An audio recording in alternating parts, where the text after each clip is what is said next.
things. I think if I was designing a system like this, I would want to keep the huge variety of skills and perks. First off, I'd get rid of skills and perks and make them one thing, right? So you can have a deck of things, and you can have up to, I don't know, 5 cards, 10 cards, whatever it is. And these you can spend points to upgrade. So if you own the skill that lets you see a certain distance when you stay still, you could upgrade it to, say, a further distance or less amount Yeah. of time.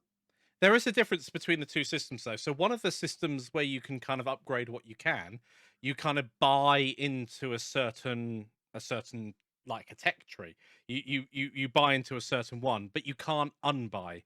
Whereas another section you can just reset and do over again and again. Which makes the perk deck, the one you can't unbuy, really expensive to experiment with. Yes. So it kind of discourages experimentation, which is a problem. Yeah, I did think that was a real shame. No, I appreciate maybe there could be a penalty for doing it of some description, but the fact that I can't I don't know what I'm really doing, and I also don't want to I mean, grind the game to find that out perks either. are incredibly powerful, at least the good ones are. For instance, there's one that we like to use on loud missions, Grinder. The more damage you do, the more health you regenerate. That really, really rewards a run in there with a micro gun on your shoulder gameplay, which is exactly what we're doing. If you've got little turrets that you can place, they also generate. Like, that's a fun mechanic, but it's really expensive to spec into. And then if you decide you don't like that one, you feel like you're wasting your time. What I'd like to see if I was doing a system like this is have that many skills and perks. In fact, expand them massively. Have some really weird ones, like the ability to, I don't know, place zip lines or something, Yeah. which you can earn randomly through doing missions, or maybe certain missions will guarantee you a chance to get, or guarantee you one of these to pick or something. But a way of doing that so that you've got a semi-randomized group of cards to pick from, build your character from the stuff you learn as you go, put in a testing room so you can test them against a dummy or something. And then you've got that variety. Like Mikey's character might be built in such a way that he's just no good with shotguns. Yeah. Give him a sniper rifle and he'll dominate, but it's his character. He knows this character, and now I don't necessarily know it.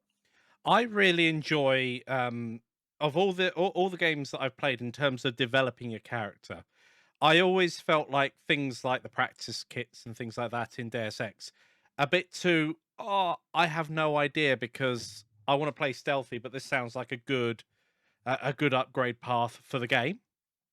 What I've really enjoyed is the Elder Scrolls, and Valheim does it as well. Where if you do something lots, you just get better at it. So if you jump around lots, you get increased jumping. If you and I know part of the like the Deus Ex one is you suddenly get this huge, great big stealth boost, or huge, great big armor boost, or jumping boost. I mean, that can lead to very silly gameplay.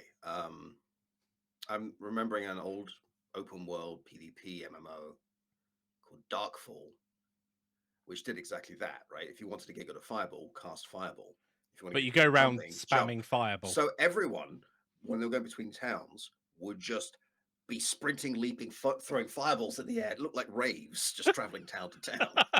Like, it's fine. There's nothing game breaking about it, but it does kind of lead to very silly gameplay. Yeah, you can cheese it, but of course you could say that only levels up not by doing the action, but doing the action against a dummy, or doing the action against you know an entity in the world, rather than, because I know in Valheim I think you can set up a shelf just above you, because when you jump you obviously go up and then come back down. That's what jumping is, guys. But if you put a shelf above you, you'll go badoing and come back down, so you can actually spam jump really quickly, so you get good at jumping. So yeah, there are ways of cheesing any game that's like that. So I mean, one of the problems with any system where you've got huge amounts of skills, whether they're skills or perks or spells, whatever they are, right? yeah, Ways to customize your character is it's very hard to balance. Like, if everyone has exactly the same stats, you have a perfectly balanced game. You might not want a perfectly balanced game. You might want people to be better in certain situations than others. But on the other hand, having so many possible skills that you could pick at the same time, and I'm really liking this idea. Maybe I'm wrong.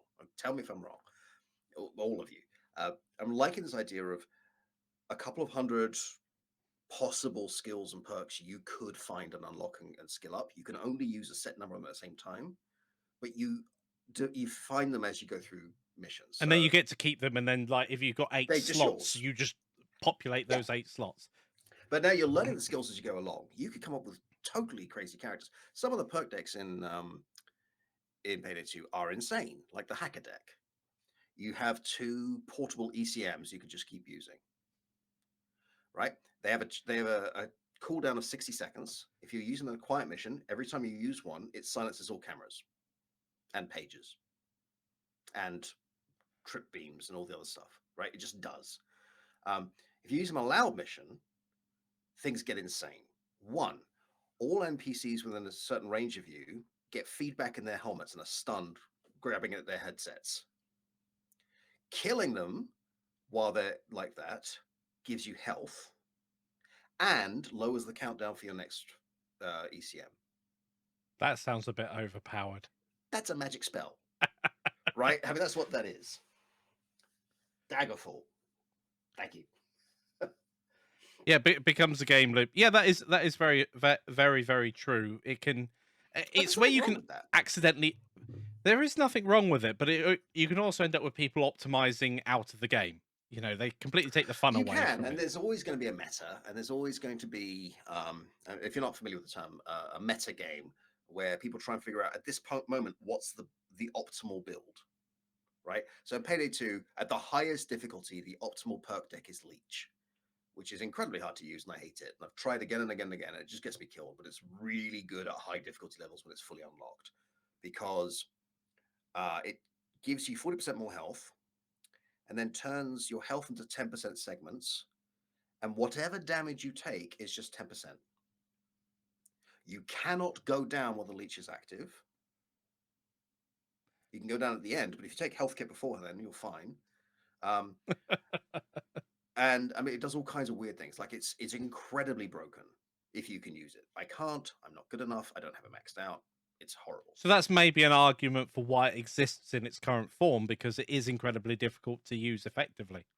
It's only really worth it at the very high difficulty levels where people like snipers can one-shot you. Now they can't.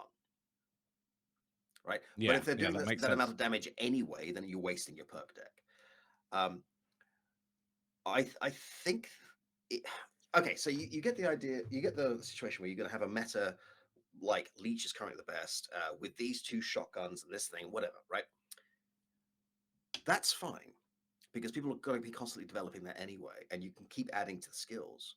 If you're going to have completionists who are just going to keep running missions till they have all the skills, they can only use so many at a time anyway. So they're still going to be building their character.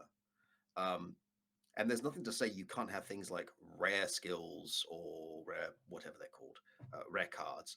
Yeah. As long as every time you complete a mission, you're going to get one. Like it needs to be consistent. You need to know when you're getting it. Or you have a 1 in 3 chance every mission of getting it, whatever it is. Like it has to be consistent. Now, when you talk about optimizing, I've been a big fan of Factorio, love Satisfactory as well. And those are the type of games where there is like technically an optimal way of building your bases. And I've tried some of the mega base stuff when it comes to Factorio, where you can lay things out in very specific ways, very specific units, and it's highly optimal and you get the right throughput. But there's also, for me anyway, there's also a lot of fun in having a completely chaotic base and trying to, it's almost like a puzzle game at that point, trying to get your belt over to something else that requires a resource. And you've laid out your base and then you're trying to modify it and upgrade it. And it ends up like, well, the streets of London rather than the streets of New York. Ends up all over the place. Right. But there's something to be said for that, right? There is a certain amount of balancing you can do through sheer chaos and number of options. My favorite example is the old pen and paper role-playing game, Shadowrun. Shadowrun is currently in its 5th edition. It does have a CRPG computer game version, which I'm not a huge fan of. It's fine. It doesn't really capture the spirit of the game because if you don't have the skills, it'll give you an NPC who has them. Like it's just, here you go, you have a hacker now. I just read the chat, sorry. Yeah. So Shadowrun Pen and Paper, especially 4th edition, had so many possible skills and pieces of cyberware and different types of spells. And if you have spells, you can't use cybernetics as well. And if you have cybernetics, you can't use spells. So it's trying to push you into one of those directions. But if you really want to be less effective at magic, you could have a robot arm with a gun built in. Sure. But there are so many possible options that there is just no way to be dominant in every situation. Yeah. You could be absolutely dominant in a handful of situations, and you could engineer it so you only stay in those situations. But you come up against somebody with a build that breaks yours, and you just get melted. I mean, that's just what happens. Yeah. That's the kind of balance I think you would need with something with that